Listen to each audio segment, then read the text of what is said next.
nandito ako ngayon sa Holiday Inn and we're about to shoot for Sports Unlimited. Napapadalas ka ng gabi. Naglalabas dyan sa kumain ako parang kailangan ko mag-workout ka agad. Ginawa ko yung stairs ko.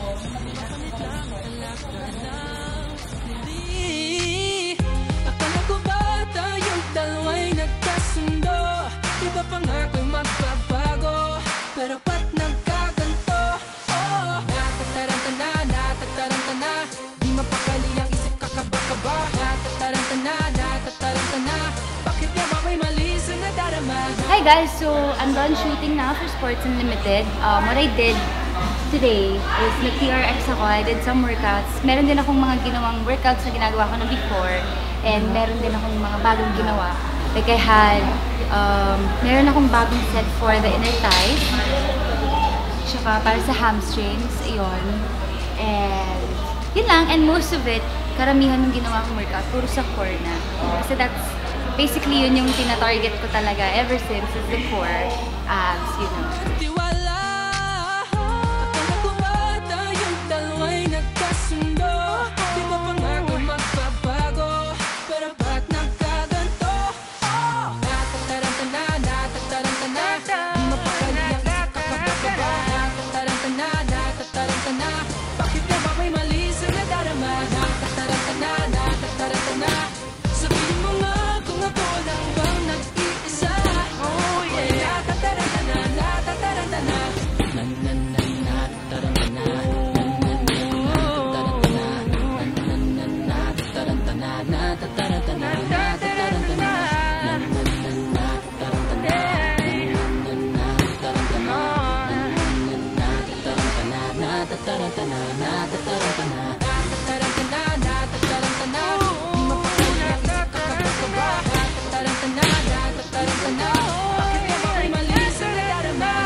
After that, nag-box na rin ako.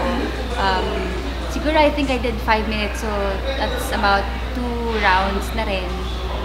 Medyo puyat kasi, so I wasn't able to do yung intensity na ginagawa ko dati. Hindi ko siya kaya. Pero getting better, kasi the last time I was here, the last time I went boxing, parang isang round lang yata ang kinaya ko. Kasi sobrang pagod, sobrang puyat. Pero now, my punches are better, according to the trainer. My punches are better and yung form ko is mas okay siya.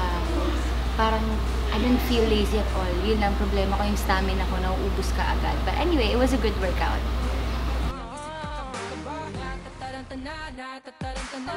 Thanks again guys for joining me today. Sana kahit paano na-inspire ko kayo mag-workout. But anyway, kita-kits ulit tayo dito lang sa Sunset Beam. Nadine, sana nga!